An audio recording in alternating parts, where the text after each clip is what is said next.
Hello everyone, कसे आहात? मजेत आहात ना? सगळ्यांना श्री स्वामी समर्थ. जसं आपण श्रावण महिन्यामध्ये भगवान महादेवांची कशी सेवा करायची, कोणकोणत्या सेवा करायच्या हे जाणून घेतलं, त्याच प्रकारे आता आपल्याला नवरात्रीमध्ये आई भगवतीची सेवा कशी करायची हे आपल्याला जाणून घ्यायचं आहे. कुठल्या कुठल्या सेवा आपल्या हातून नवरात्रीच्या या 9 दिवसांमध्ये झाल्या पाहिजे, तर ते आज आपण या व्हिडिओच्या माध्यमातून जाणून घेणार आहोत. तर बघा, आई भगवती ही सूक्ष्म रूपाने 9 दिवसामध्ये आपल्या घरामध्ये वास्तव करत असते. प्रत्यक्ष घट स्वरूपामध्ये ती आपल्या घरात असते. त्याच्यामुळे आपल्याला जास्तीत जास्त तिची सेवा करायची आहे. आणि बघा, इतर वेळेसही आपण कुलदेवतेची सेवा करणं हे गरजेचं आहे. कारण कुलदेवी म्हणजे आपली कुळाचं रक्षण करणारी देवी, आपली कुलदेवता. म्हणून आपण नेहमीच तिचे जे नामस्मरण आहे ते नेहमीच केलं पाहिजे. तिचा जो मंत्र आहे तो आपण नेहमीच 108 वेळा बोलला पाहिजे. जर आपल्याला कुलदेवतेचं नाव माहीत नसेल तरी ओम श्री कुलदैवताय नमः हा जरी मंत्र उच्चारण आपण 108 वेळा केला तरी आपल्याला आपल्या कुलदेवीपर्यंत आपली सेवा पोहोचत असते. आणि अशा काही गोष्टी घडतात की आपल्याला आपली कुलदेवता ही माहिती पडत असते. त्याच्यामुळे आपल्याला कुलदेवतेची सेवा करणं हे खूप महत्त्वाचं आहे. तर नवरात्रीमध्ये हे एक शुभ पर्व आहे, ज्या काळामध्ये आपल्याला जास्तीत जास्त आई भगवतीची सेवा करायची आहे आणि तिचे खूप खूप आशीर्वाद मिळवून घ्यायचे आहेत. तर बघा, कोणी वर्किंग असतं, घरामध्ये खूप कामं आहेत, सगळ्या गोष्टी मान्य आहेत, पण तरीही आपण आपल्या घरामध्ये घट बसवतो, अखंड ज्योत लावतो. तर या सगळ्या गोष्टी आपण करतो. त्यावेळेस आपण त्याच्याबरोबर ह्या जर सेवा केल्या तर आपल्याला 100% त्याची पूर्णपणे फळ हे मिळत असतं. तर जो कोणी आई भगवतीच्या या सगळ्या सेवा करतोय, घट बसवतोय, अखंड ज्योत लावतोय, त्याबरोबर या सेवा करतोय, त्याला कशाचीही कमी पडत नाही.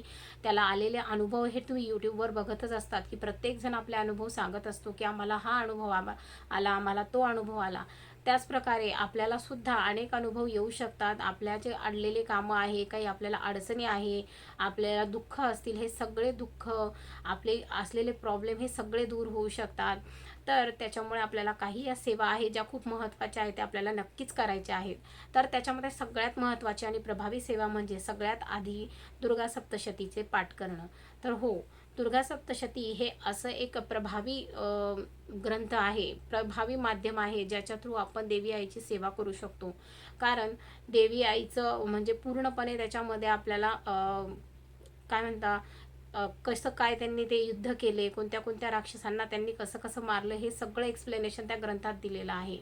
तर खूप प्रभावी असा ग्रंथ आहे. तर या ग्रंथाचं पठण नवरात्रीमध्ये अवश्य आपल्या घरामध्ये झालं पाहिजे. कारण देवी आई आपल्या घरामध्ये सूक्ष्म रूपात असते आणि तिची स्तुती, तिने केलेलं कार्य आपण जर वाचत असतो तर तिला नक्कीच त्याचा आनंद होत असतो. तर बघा, भगवान असं म्हटलेलं आहे रामायणामध्ये, असं उल्लेख केला गेलेला आहे, जेव्हा माता सीता रावणाने पळवून नेलेल्या होत्या त्यावेळेस दुःख रामांना खूप दुःख होते, भगवान रामांना. त्यावेळेस त्यांनी देवी आईचा म्हणजे हा जो दुर्गा सप्तशतीचा ग्रंथ आहे याचं वाचन केलेलं रामायणामध्ये उल्लेख केला गेलेला आहे. तर त्यानंतर देवी आईचा आशीर्वाद म्हणून ज्या माता सीता होत्या त्या त्यांना परत मिळालेल्या होत्या. तर अशा पद्धतीने भगवान रामांनी सुद्धा दुर्गा सप्तशतीचं पठण केलेलं आहे. तर आपण आपल्या घरामध्ये तुम्ही नक्कीच, तुम्ही घट बसवता, अखंड ज्योत लावता, तर दुर्गा सप्तशतीचं पाठ हा नक्की करा. तुम्ही 14 पाठ करा, तुम्ही 7 करा, 9 करा, विषम संख्येत करा, पण नक्की करा. तुमचा कामानुसार तुमचा टाईम सेट करा. तुम्ही रोज 1 करू शकत असाल तर 1 करा, तुम्ही 2 करू शकत असाल तर त्या पद्धतीने तुम्ही 14 पाठ करा. जर 14 पाठ केले तर नवचंडीचं पुण्य तुम्हाला मिळतं. आणि नवचंडीचं पुण्य मिळाल्यानंतर अशी कोणतीही इच्छा नाही आहे की जी तुमची पूर्ण होणार नाही. असे शेकडो अनुभव असलेले सेवेकरी आहेत की ज्यांनी हे पाठ केले आणि त्यांच्या इच्छा देवी आईने पूर्ण केलेल्या आहेत. तर तुम्हाला जर अनुभव ऐकायचे असतील तर नक्कीच तुम्ही यूट्यूबवरती बघू शकता, अनेक अनुभव तुम्हाला मिळतील.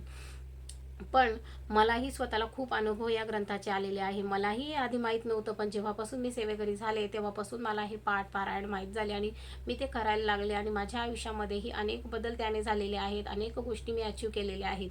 त्याच्यामुळे दुर्गा सप्तशती हा पाठ खूप प्रभावी आहे आणि देवी आईची अत्यंत आवडती उच्च कोटीची सेवा आहे. तर तो जरूर जरूर तुम्ही आपल्या घरामध्ये वाचावा, हीच मी माझ्या सगळ्या सेवेकरांना विनंती करते. त्याचबरोबर दुसरा प्रभावी मंत्र आहे तो म्हणजे श्री सूक्तम. तर श्री सूक्तम ही पण देवीचा खूप आवडता असा मंत्र आहे. तर त्याचं पठण रोजच्या रोज आपल्या घरामध्ये असंही डेली लाईफमध्ये झालंच पाहिजे आणि नवरात्रीमध्ये तर तुम्ही नक्कीच करा. कारण जेव्हा आपण कुंकुमार्चन करतो त्यावेळेस आपण श्री सूक्तम बोलत असतो.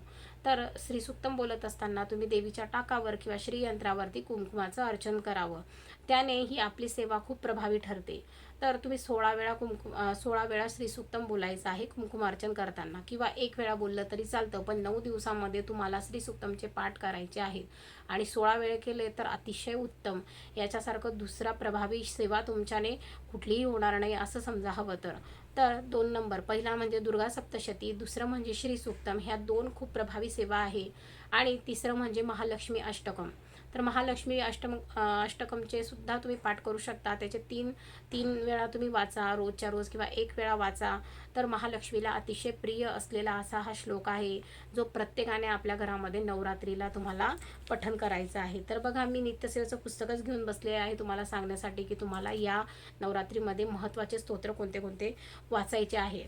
तर सिद्धकुंजिका स्तोत्र जे आहे ते दुर्गा सप्तशतीचं फळ देणारं स्तोत्र आहे. ज्यांना दुर्गा सप्तशती वाचायला वेळ मिळत नसेल त्यांनी जर 5 ते 7 मिनिटाचा वेळ काढून जर सिद्धकुंजिका स्तोत्रम वाचलं तर तुम्हाला दुर्गा सप्तशती वाचल्याचं फळ मिळतं. पण ज्यांना वेळ आहे त्यांनी नक्कीच दुर्गा सप्तशतीचे पाठ करा, पारायण करा. ज्यांना वेळ नसेल त्यांनी सिद्धकुंजिका स्तोत्र रोज सकाळ संध्याकाळ वाचलं तरी चालतं, किंवा सिद्धकुंजिका स्तोत्र दिवसातनं 2-3 वेळा वाचलं असंही एक्स्ट्रा सेवा म्हणून तुम्ही जर केलं तरी खूपच छान. त्याचबरोबर तुम्हाला ललिता पंचक स्तोत्र आहे, जे प्राकृतमध्ये संस्कृतमध्ये दोघं याच्यात नित्यसेवेच्या पुस्तकात दिलेलं आहे, तेही तुम्हाला वाचायचं आहे. त्याचाही अतिशय चांगला प्रभाव आहे. तर ही पण देवी आईची खूप आवडती सेवा आहे, तेही तुम्हाला वाचायची आहे. त्याचबरोबर कुलदेवतेच्या सेवेमध्ये दुर्गा स्तोत्र, तर हेही एक अतिशय प्रभावी स्तोत्र आहे, जे तुम्हाला दुर्गा देवीचं म्हणजे देवीचं जे रूप आहे दुर्गा माता, त्याची सेवा म्हणून आपण हे स्तोत्र वाचायचं आहे. त्याबरोबर दिलं आहे महाकाली स्तोत्र, अन्नपूर्णा स्तोत्र दिलं आहे. त्याचबरोबर पुत्रप्राप्तीदायक षष्ठी स्तोत्र दिलं आहे, कालिका माता कवच दिलं आहे, पार्वती स्तोत्रम दिलं आहे, आणि तंत्रोत्तर रात्री सूत्रम दिलेलं आहे. तर ह्या अशा सगळ्या कुलदेवतेच्या सेवा नित्यसेवेच्या पुस्तकात तुम्हाला मिळून जातील. तर तुम्हाला ह्या ज्या महत्त्वाच्या सेवा आहेत त्या नक्कीच करायच्या आहेत. त्याचबरोबर तुम्हाला नवारणव मंत्र म्हणजे ओम ऐं ह्रीं क्लीं चामुंडाय विच्चे हा जो आहे तो 108 वेळा रोज तुम्हाला पठण करायचा आहे. तर अशा प्रकारे हे जे महत्त्वाचे मंत्र आहेत जे मी तुम्हाला सांगितले त्यापैकी तुमच्या वेळेनुसार तुम्ही ॲडजस्ट करा आणि 9 दिवस सकाळ ते संध्याकाळपर्यंत तुमचं रुटीन तुम्ही सेट करा की तुम्हाला कोणती सेवा केव्हा करायची आहे. आणि दिवसभरात तुम्ही बरोबर टाईम मॅनेजमेंट केलं तर या सगळ्या सेवा तुमच्या होऊ शकतात आणि अतिशय प्रभावी सेवा कुलदेवतेची तुमच्या हातून झाली तर आपल्या कुलदेवतेकडून आपल्याला नक्कीच आशीर्वाद मिळतात. तिचं सुरक्षा कवच आपल्याला लाभत असतं. आपल्या अनेक अडचणींमधून आपली सुटका होत असते. आपल्या नोकरीच्या समस्या दूर होतात, मुलांबाबतच्या समस्या दूर होतात, त्याचबरोबर आर्थिक समस्या देखील आपल्या दूर होत असतात. तर अशा पद्धतीने या सगळ्या सेवा आपल्याला घटस्थापनेपासून ते नवमीपर्यंत दसऱ्यापर्यंत करा, काही हरकत नाही. कारण दसरा हा इतका शुभ दिवस आहे, या दिवशी खूप सारे उपाय खूप साऱ्या सेवा केल्या जातात. तर तुम्हाला या सेवा न चुकवता एवढे 9-10 दिवस करायच्या आहेत. त्या खूप प्रभावी आहेत आणि हे परत वर्षातून हे 9 दिवस 10 दिवस आपल्याला परत नाही मिळणार. इतर गोष्टी आपण केव्हाही करू शकतो, पण हे जे प्रभावी दिवस असतात कुलदेवतेसाठीचे आपल्या देवी आईचे दिवस असतात ते परत आपल्याला मिळणार नाहीत. पुढच्याच वर्षी परत नवरात्र येईल तेव्हाच आपण हे करू शकतो. म्हणून ही संधी चुकवू नका आणि तुमच्या इच्छापूर्तीसाठी नक्कीच या सगळ्या सेवा तुमच्या घरामध्ये तुम्ही नवरात्रीमध्ये करा. तर मग हा व्हिडिओ तुम्हाला कसा वाटला?